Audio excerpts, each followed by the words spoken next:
Your pitiful little memories wiped it all out, hasn't it? I used to beat you good, boy. I was beating you good when your mama tried to stop me with a gun. Beware! Beware of the beast! He's among you!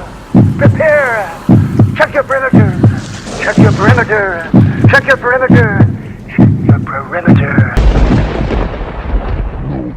Mr. Nice Guy. Mesdames et messieurs, voici Carlito. Il est actuellement 4h du mat et notre ami a fait un terrible cauchemar. Et une question le turlupine. Et notre ami n'aime pas beaucoup être turlupiné. Il part donc en quête de réponse chez la seule personne qui pourra lui en trouver une.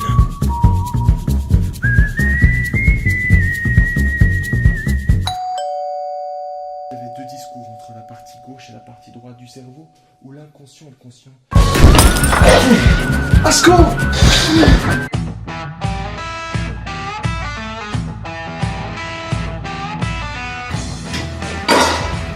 Bon, on a fait un cauchemar, et après? Bah la première fois. Je sais pas, c'est différent. C'était si clair, si... Non, mais t'as été traumatisé. T'as vécu quelque chose de choquant, et du coup... Il nous faut un exorciste. Quoi? Attends, t'es con, c'est pas la peine. Puis en plus, on n'a pas le budget. Non, ce qu'il nous faut, c'est un psy. Ouais. Mais là non plus, on n'a pas le budget. Mais t'as fait quoi de l'argent des abonnés? Bah figure-toi que j'ai tout dépensé pour m'acheter ce... Tu te fous de ma gueule? Je fais comment moi maintenant? Non mais t'inquiète, je connais exactement le type qu'il te faut.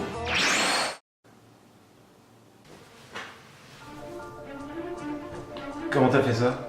Voici ma carte. Vous y trouverez les coordonnées de mon cabinet. Mais c'est exactement où on est. Quels sont les faits?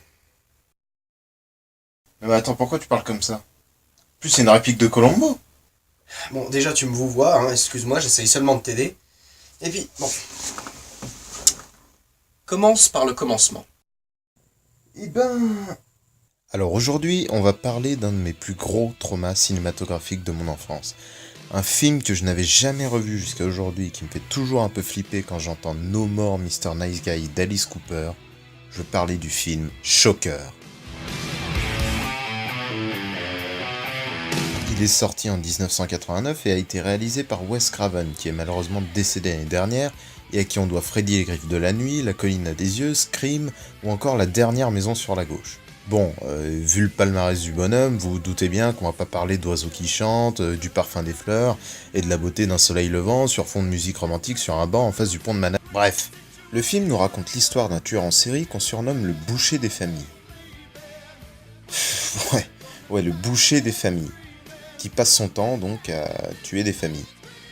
Jusqu'au jour où il va tuer la fille, le fils et la femme de l'inspecteur Don Parker, père adoptif du personnage principal Jonathan qui a rêvé du drame quelques heures avant. Ça a l'air complexe comme ça, mais pendant le film on comprend très bien. Grâce au rêve de Jonathan, Don Parker retrouve le boucher des familles qui est un réparateur de télévision mais ne parvient pas à l'arrêter.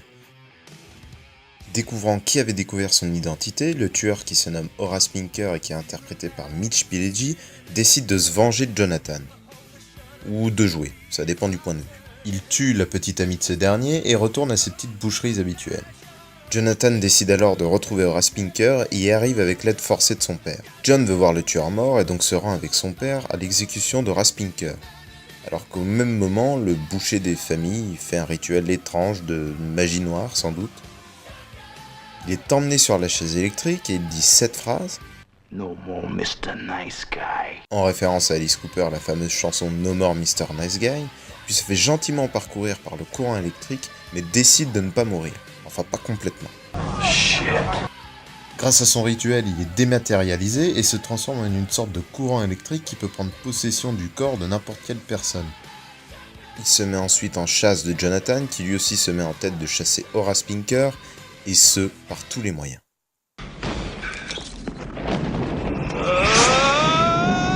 La suite du film se transforme en un jeu du chat et de la souris qui se terminera par un combat dans une télévision entre le tueur et Jonathan.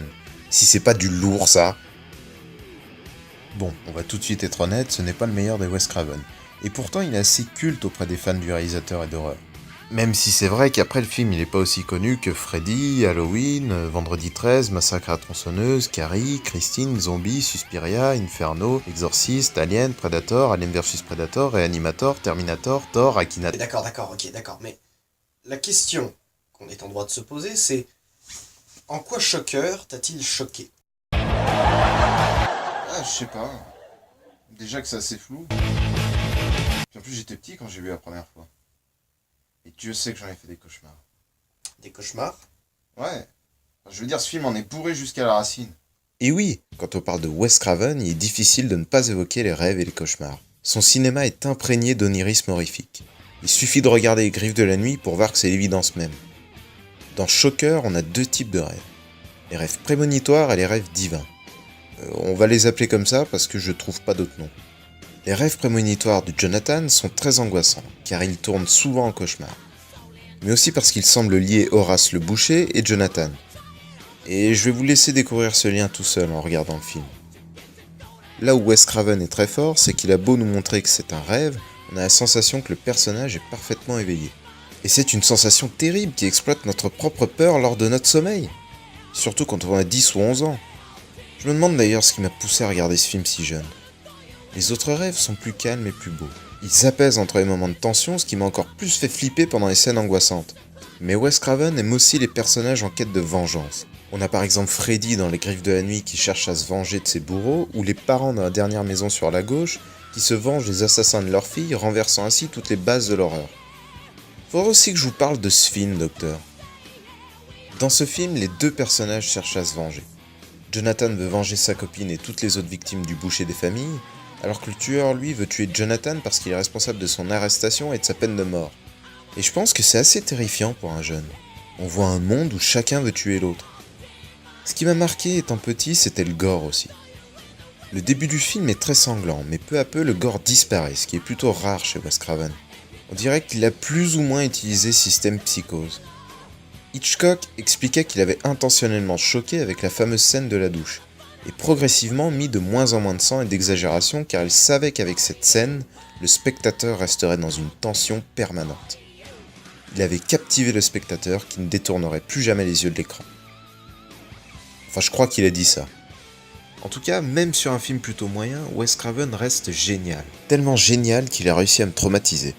Parce que finalement, pas savoir d'où vient la peur dans un film, c'est peut-être encore plus effrayant que de savoir d'où elle provient. Non mais vous m'écoutez. Hein? Ah non. Non, puis en plus c'est pas comme si le méchant était si terrifiant que ça. Ça vous fait peur ça, vous? No more Mr. Nice Guy. Oui, mais tu sais, c'est peut-être là qu'est toute l'astuce de ce film.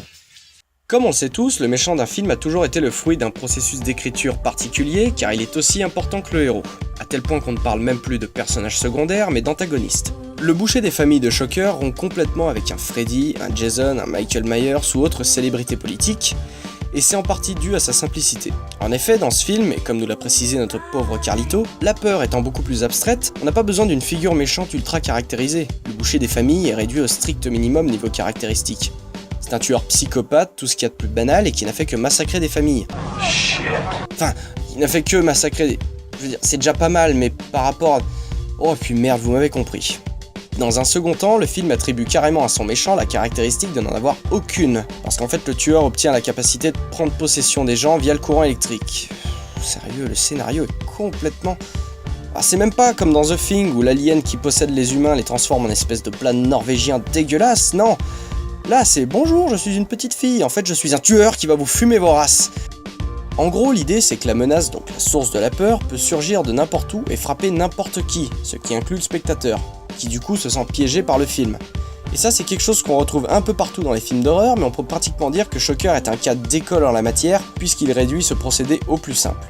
C'est là qu'on voit qu'un méchant ultra caractérisé aurait desservi le film, puisqu'il aurait été trop difficile à cerner par le spectateur, et son impact en aurait été diminué. Donc en gros, si on a un méchant aussi simple, c'est pour laisser plus de place aux peurs abstraites qui, elles, sont vraiment efficaces sur l'inconscient du spectateur. Ouais. Donc, concernant mes honoraires... C'est comme si en fait, le film s'adressait directement et personnellement à moi. Tout à fait. Et il l'applique à tous les autres spectateurs. Oui. Et ça, c'est pas nouveau. C'est la base d'un film d'horreur que de se servir de son spectateur pour augmenter son impact sur le spectateur. On peut remonter loin avec ça. Tenez, prenez par exemple Hitchcock pour rebondir sur Carlito. Enfin, pour rebondir sur ce que disait Carlito. Dans beaucoup de ses films, on retrouve le thème du voyeurisme, comme dans Psychose, Fenêtre sur cour, Sueur froide et... Bon, sérieux, matez Hitchcock les mecs. En gros, c'est le fait que le film nous pousse à vouloir voir ce que notre morale nous interdit. Bon film d'horreur nous poussera inéluctablement à vouloir regarder précisément ce qu'on veut pas regarder. Et ce, tout en jouant sur notre passivité qui est due au fait qu'on ne peut pas agir sur ce qu'il se passe. Hein, toi là? Toi, arrête de mater. Et Shocker, bah, c'est la même chose. On peut choper 2 ou 3 moments dans le film pour illustrer ça. Déjà, il y a le climax final où les mecs se battent dans une télé, sérieux. Bon, déjà, je vous laisse apprécier la séquence. En gros, régulièrement, on voit des gars qui, regardent la télé sans même se demander si ce qu'ils voient est normal. Et à la fin, les mecs qui se battent sortent carrément de la téloche en atterrissant dans le salon d'une famille d'Américains moyens, et déjà je dis stop. Parce que pourquoi cette nana bouffe du popcorn en matant des putains d'explosions nucléaires? Il y a aussi cette scène au début du film où des journalistes viennent demander à Jonathan et à son père de plus amples détails sur la manière dont leur famille a été découpée et sur la côte en cours concernant les ventes de bras, mais en fait cette scène dénonce plus la cruauté du système médiatique actuel et elle est plus axée sur la satire que sur la tension. Et enfin, la scène qui soulève la question du voyeurisme avec cette fois-ci un peu plus de subtilité, c'est la scène de l'exécution du boucher. Pour faire simple, ça fait partie de cette aberration qui consiste à organiser des exécutions publiques. Ici, Jonathan vient avec la ferme intention de voir son rival crever et même souffrir. Le voyeurisme est un thème récurrent au sein des films d'horreur car il nous renvoie à nos propres vices et imperfections. Parce que oui, au final, la raison qui nous motive à aller voir des films d'horreur, c'est la promesse de voir des gens souffrir, alors qu'on sait pertinemment que ce vice est plutôt mal vu en société. Enfin, je crois.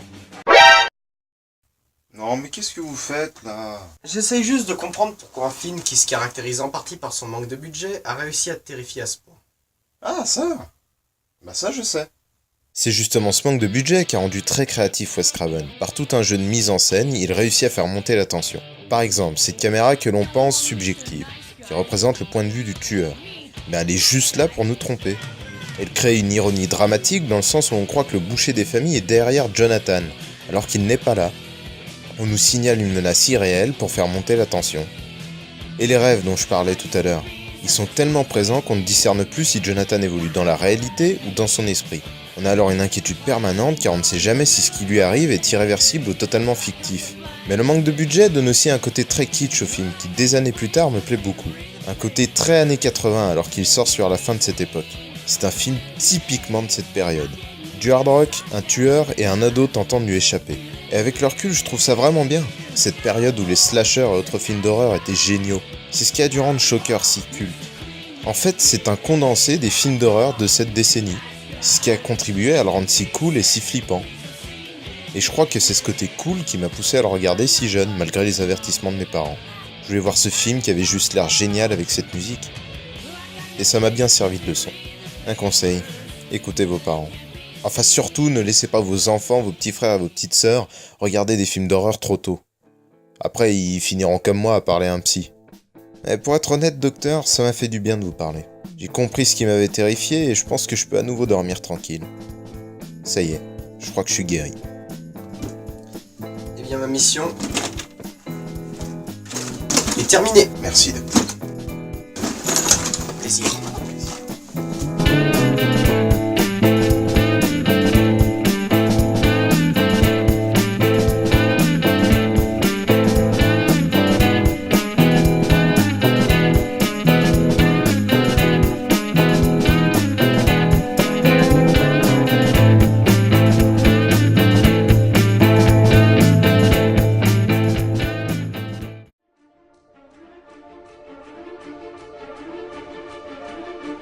Bon, bah voilà.